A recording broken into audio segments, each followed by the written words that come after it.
Hello കുട്ടികളെ, ഇന്നൊരു lunch box video ആണ് കേട്ടോ. ഇത് നമുക്ക് എപ്പോഴും ഒരു നെസ്റ്റാൾജിയ ഫീലിംഗ് തരുന്നതാണ് അല്ലേ. ലഞ്ച് ബോക്സ് എന്ന് പറയുന്നത് കോളേജിലും സ്കൂളിലും ഒക്കെ കൂട്ടുകാരൊക്കെ ഒത്ത് നമ്മൾ ലഞ്ച് കഴിച്ചിരുന്നത് ഓർമ്മ വരുന്നുണ്ട്. അപ്പോൾ ഇന്ന് ഒരു ഓർമ്മ പുതുക്കലാണ്, ലഞ്ച് ബോക്സ് വീഡിയോ ആണ്. എല്ലാവരും കാണണം കേട്ടോ. സപ്പോർട്ട് ചെയ്യാൻ മറക്കരുത്, സബ്സ്ക്രൈബ് ചെയ്യണം. അപ്പോൾ നമുക്ക് വീഡിയോയിലേക്ക് പോവാം. നല്ല ചോറ് ഇവിടെ വെന്ത് വരുന്നുണ്ട്. നമ്മൾ പയർ കാച്ചുന്നതിന് വേണ്ടിയിട്ട് ഇതാ ഒരു പാത്രം, ഒരു ചീഞ്ചട്ടിയാണ് അടുപ്പത്തേക്ക് വെച്ച് കൊടുത്തിട്ടുണ്ട്. അതിലേക്ക് ആവശ്യത്തിന് വെളിച്ചെണ്ണ ചേർത്ത് കൊടുക്കാം. വെളിച്ചെണ്ണ ചേർത്തതിന് ശേഷം ചതച്ച് വെച്ചിരിക്കുന്ന ചെറിയ ഉള്ളി, അതുപോലെ തന്നെ 3-4 വെളുത്തുള്ളി, കൂടി തന്നെ കറിവേപ്പില, ഇതെല്ലാം ഇതിലേക്ക് ചേർത്ത് കൊടുക്കാം. ഞാൻ കുറച്ച് ഉള്ളി കൂടുതൽ ഇടുന്നുണ്ട്, കാരണം പയറിൽ കുറച്ച് കൂടുതൽ ഉള്ളി കിടക്കുന്നത് ഒരു പ്രത്യേക രുചിയാണ്. ഉള്ളിയൊക്കെ നന്നായിട്ടൊന്ന് ചൂടായി വരുന്ന സമയത്ത് നമുക്കിതിലേക്ക് ഒരു 2 ടീസ്പൂണോളം ചതച്ച മുളകാണ് ചേർത്ത് കൊടുത്ത് നന്നായിട്ട് ഒന്ന് മൂപ്പിച്ചെടുക്കാം. ഉള്ളിയും ചതച്ച മുളകൊക്കെ ഇപ്പോൾ നന്നായിട്ട് മൂത്ത് വന്നിട്ടുണ്ട്. ഈ സമയത്ത് നമുക്കിതിലേക്ക് വേവിച്ച് വെച്ചിരിക്കുന്ന പയർ ചേർത്ത് കൊടുക്കാം. ഞാനിത് കൂടുതലും മുരിയുന്ന പയറായതുകൊണ്ടാണ് കുക്കറിൽ ഒന്നിട്ട് വേവിച്ചെടുക്കുകയാണ് ചെയ്തിട്ടുള്ളത്. ഒരൊറ്റ വിസിൽ വന്നാൽ മതി, അല്ലെങ്കിൽ സാധാരണ നമുക്ക് ഈ ചീഞ്ചട്ടിയിൽ എണ്ണിട്ടിട്ട് ഒരല്പം വെള്ളം ഒഴിച്ചിട്ട് ഒന്ന് വേവിച്ചെടുത്താൽ മതിയാവും. ഇതൊന്ന് പയർ വെന്തോട്ടെ എന്ന് വിചാരിച്ചിട്ട് ഇങ്ങനെ ചെയ്തിട്ടുള്ളതാണ്. നന്നായിട്ട് ഇളക്കി യോജിപ്പിച്ച് കൊടുക്കാം. ഇതിൽ വെള്ളമൊക്കെ വറ്റി വന്നാൽ നമ്മുടെ പയർ മെഴുക്ക് പുരട്ടി ഇവിടെ തയ്യാറാണ്. നമ്മുടെ തക്കാളി ചട്നി ഉണ്ടാക്കുന്നതിന് വേണ്ടിയിട്ട് ഒരു 3 ഇടത്തരം വലുപ്പത്തിലുള്ള തക്കാളിയാണ് ഞാൻ എടുത്തിരിക്കുന്നത്. ഇതിനെ നമുക്ക് നീളത്തിലൊന്ന് അരിഞ്ഞെടുക്കാം. നമ്മുടെ തക്കാളി ചട്നി തയ്യാറാക്കുന്നതിന് വേണ്ടിയിട്ട് ഒരു ചീഞ്ചട്ടി അടുപ്പത്തേക്ക് വെച്ച് കൊടുത്തിട്ടുണ്ട്. അതിലേക്ക് നമുക്ക് ആവശ്യത്തിന് വെളിച്ചെണ്ണ ചേർത്ത് കൊടുക്കാം. എന്നിട്ട് വെളിച്ചെണ്ണ ചൂടായി വരുന്ന സമയത്ത് നമുക്കിതിലേക്ക് കുറച്ച് കടുക് ചേർത്തിട്ട് ഒന്ന് പൊട്ടിച്ചെടുക്കാം. ഈ കടുക് ഒന്ന് പൊട്ടി വരുന്ന സമയത്ത് നമുക്കിതിൻ്റെ തീയൊന്ന് ഓഫ് ചെയ്തതിന് ശേഷം, അല്ലെങ്കിൽ ലോ ഫ്ലെയിമിൽ ഇട്ടതിന് ശേഷം വേണം നമുക്കിതിലേക്ക് വേണ്ട മസാലകൾ ചേർത്ത് കൊടുക്കാൻ വേണ്ടിയിട്ട്. ഇപ്പോൾ നമ്മുടെ കടുകൊക്കെ പൊട്ടി വന്നിട്ടുണ്ട്. ഇനി ഇതിലേക്ക് 1 ടീസ്പൂണോളം ക്രഷ്ഡ് ചില്ലി ചേർത്ത് കൊടുക്കുന്നുണ്ട്. അതോടൊപ്പം തന്നെ 1 ടീസ്പൂണോളം മുളക് പൊടിയാണ് ചേർത്ത് കൊടുക്കുന്നത്. ഒരല്പം മഞ്ഞൾപ്പൊടി ചേർത്ത് കൊടുക്കാം. ഒരു 1/4 ടീസ്പൂണോളം മഞ്ഞൾപ്പൊടി ചേർത്ത് കൊടുക്കാം. അതിന് ശേഷം ഇതൊന്ന് നന്നായിട്ട് തീ ഓൺ ചെയ്തതിന് ശേഷം ഒന്ന് ഇളക്കി യോജിപ്പിച്ച് കൊടുക്കാം. ഇനി ഇതിലേക്ക് ചതച്ച് വെച്ചിരിക്കുന്ന ചെറിയ ഉള്ളിയും അതോടൊപ്പം തന്നെ കറിവേപ്പിലയുമാണ് ചേർത്ത് കൊടുക്കുന്നത്. നന്നായിട്ടൊന്ന് മൂപ്പിച്ചെടുക്കാം.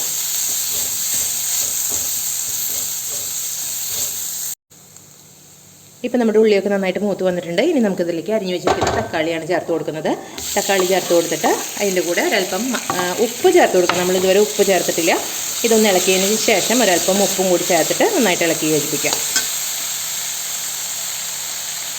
ആവശ്യത്തിനുള്ള ഉപ്പ് ചേർത്ത് കൊടുക്കാം. നന്നായിട്ട് ഇളക്കി യോജിപ്പിച്ച് കൊടുക്കാം. ഇതൊന്ന് നന്നായിട്ട് ഇളക്കിയതിന് ശേഷം ഇതിലേക്ക് ഒരു 1/4 ടീസ്പൂണോളം, 1/4 ടീസ്പൂണല്ല, 1/4 കപ്പോളം വെള്ളം ചേർത്ത് കൊടുക്കാം. ഇതിലേക്ക് ഒരു 1/4 കപ്പ് വെള്ളം ചേർത്ത് കൊടുക്കുന്നുണ്ട്. ഇനി ഇത് കൂടാതെ ഇതിലേക്ക് ഞാൻ ഒരല്പം വാളംപുളി, ഒരു ചെറിയ കഷ്ണം വാളംപുളിനെ ഒരല്പം വെള്ളത്തിൽ ഒഴിച്ചിട്ട് അതുകൂടി ഇതിലേക്ക്, ആ വെള്ളം കൂടി ഇതിലേക്ക് ചേർത്ത് കൊടുക്കുന്നുണ്ട്. ഇതൊരു പ്രത്യേക രുചിയാണ് കേട്ടോ. തക്കാളി എങ്ങാനും പുളിയില്ലാത്ത തക്കാളിയാണെങ്കിൽ വാളംപുളി ചേർക്കുന്നത് നല്ലതാണ്. ഇനി ഇതിനെ നന്നായിട്ട് നമുക്ക് വേവിച്ച് വറ്റിച്ചെടുക്കണം. ഈ തക്കാളിയിലും ആയിട്ട് എല്ലാം ഒന്ന് മിക്സായി നന്നായി വറ്റി കുറുകി വരണം. അതാണ് തക്കാളി ചട്നിക്ക് കൂടുതൽ ടേസ്റ്റ് നൽകുന്നത്.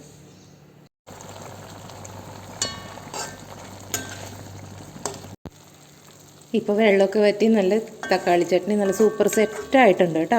നല്ല അടിപൊളി ടേസ്റ്റാണ്. മറ്റു കറികളൊന്നും വേണ്ട, ഈ തക്കാളി ചട്നി മാത്രം മതി. സ്കൂളിലേക്കൊക്കെ പോകുന്ന സമയത്ത്, കോളേജിലേക്കും സ്കൂളിലേക്കൊക്കെ പോകുന്ന സമയത്ത് ലഞ്ച് ബോക്സിൽ എപ്പോഴും ഉണ്ടാവാറുള്ള ഒന്നാണ് ഈ തക്കാളി ചട്നി. ഓംലെറ്റ് തയ്യാറാക്കാൻ വേണ്ടിയിട്ട് ഒരു സവാള എടുത്തിട്ട് ചെറുതായിട്ട് അരിഞ്ഞെടുക്കുന്നുണ്ട്. അതോടൊപ്പം തന്നെ ഒരു പച്ചമുളക് എടുത്തിട്ടുണ്ട്. അതിനെയും നമുക്ക് കുനുകുനാന്ന് പറഞ്ഞിട്ട് അരിഞ്ഞെടുക്കാം, ചെറുതായിട്ട് അരിഞ്ഞെടുക്കാം. ഇനി കുട്ടികളൊക്കെ ഉള്ളവരാണെങ്കിൽ വലുതായിട്ട് അരിഞ്ഞെടുക്കുന്നതാണെങ്കിലും നല്ലതാണ്, കാരണം ഈ പച്ചമുളക് കടിച്ച് കുട്ടികൾക്ക് എരിവ് കൂടണ്ടല്ലോ. അപ്പോൾ ഇനി നമുക്കിതിനൊരു പാത്രത്തിലേക്ക് മാറ്റി കൊടുക്കാം. ഇനി ഇതിലേക്ക് ഒരല്പം മഞ്ഞൾപ്പൊടിയും അതുപോലെ തന്നെ ഒരല്പം ഉപ്പും ചേർത്തിട്ട് ഇത് നന്നായിട്ട് തിരുമ്മിയെടുക്കുക. അതിന് ശേഷം നമുക്ക് ഇതിലേക്ക് ആവശ്യമായിട്ടുള്ള മുട്ട ചേർക്കാം. നിങ്ങൾക്ക് എത്ര പേരാണുള്ളതെന്ന് വെച്ചാൽ അതിനനുസരിച്ച് മുട്ട ചേർത്ത് കൊടുക്കാം. ഉപ്പ് എപ്പോഴും കുറച്ച് കുറവ് ഇടാൻ ശ്രദ്ധിക്കുക കേട്ടോ, കാരണം മുട്ടയിൽ പെട്ടെന്ന് ഉപ്പ് പിടിക്കുന്നതാണ്. അപ്പോൾ അതിനനുസരിച്ച് ഉപ്പ് ചേർത്ത് കൊടുക്കുക. മഞ്ഞൾപ്പൊടി കുറച്ച് ചേർത്ത് കൊടുക്കുന്നുണ്ട്. ഇനി നന്നായിട്ട് കൈകൊണ്ട് തന്നെ നന്നായിട്ടൊന്ന് തിരുമ്മി യോജിപ്പിച്ച് കൊടുക്കുന്നുണ്ട്. അതിന് ശേഷം നമുക്കിതിലേക്ക് മുട്ട പൊട്ടിച്ച് ഒഴിക്കാം. ഞാനിവിടെ 2 മുട്ടയാണ് എടുത്തിരിക്കുന്നത്. 2 മുട്ട പൊട്ടിച്ചൊഴിച്ച് നന്നായിട്ട് ഒന്ന് കലക്കി കൊടുക്കണം. നന്നായിട്ട് മിക്സ് ചെയ്യണം കേട്ടോ. ഓംലെറ്റ് നല്ല എന്താ പറയുക, നല്ല പഫി ആയിട്ട് വരണമെങ്കിൽ മുട്ടേനെ എടുത്തിട്ട് നന്നായി ഒന്ന് ബീറ്റ് ചെയ്ത് കൊടുക്കണം. എന്നാലേ നമുക്ക് നല്ല പഫി ആയിട്ടുള്ള ഓംലെറ്റ് ഉണ്ടാക്കി എടുക്കാൻ പറ്റുള്ളൂ. ഒരു വിസ്ക് വെച്ചിട്ടോ അല്ലെങ്കിൽ ഫോർക്ക് വെച്ചിട്ടോ സ്പൂൺ വെച്ച് എന്ത് വേണമെങ്കിലും വെച്ചൊന്ന് നന്നായിട്ട് പതിപ്പിച്ചെടുക്കണം. അപ്പോൾ നമ്മുടെ തക്കാളി ചട്നിയും അതുപോലെ തന്നെ പയർ മെഴുക്ക് പുരട്ടിയും ഇവിടെ തയ്യാറായിട്ടുണ്ട്. അടുത്തത് ഓംലെറ്റാണ്. ഒരു ഫ്രൈ പാൻ അടുപ്പത്തേക്ക് വെച്ച് കൊടുത്തിട്ടുണ്ട്. വെളിച്ചെണ്ണ ഒഴിച്ചിട്ടുണ്ട്. ഇനി നമുക്ക് മുട്ട അതിലേക്ക് ചേർത്ത് കൊടുക്കാം.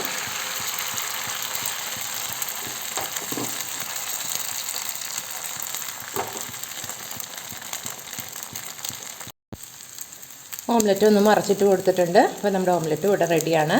ഇനി നമുക്ക് ടിഫിൻ ബോക്സ് കെട്ടാം.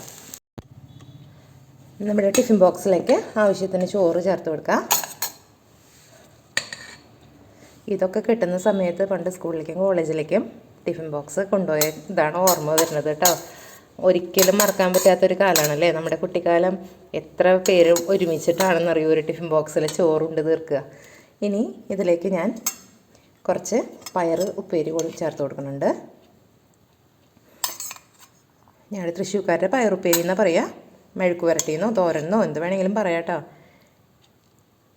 ഇനി നമ്മൾ മറ്റ് ചാറുകറികളൊന്നും ഇല്ലെങ്കിലും ഇത് മാത്രം മതി കേട്ടോ. ഈ ചോറ് അല്ല, അടുത്തിരിക്കുന്ന ആളുടെ ചോറും കൂടി നമ്മൾ കഴിക്കും. തക്കാളി ചട്നിയാണ്, നല്ല സൂപ്പർ ടേസ്റ്റുള്ള തക്കാളി ചട്നിയാണ്. ഇതും കൂടി ചേർത്തിട്ട് ഇനി നമുക്ക് ഓംലെറ്റാണ് വെച്ച് കൊടുക്കാനുള്ളത്. അത് നമുക്ക് ഈ ഒരു പാത്രം ഇതിൻ്റെ മുകളിലേക്ക് വെച്ച് കൊടുത്തിട്ട് ഓംലെറ്റ് ഇതിൻ്റെ മുകളിലേക്ക് വെച്ച് കൊടുക്കാം.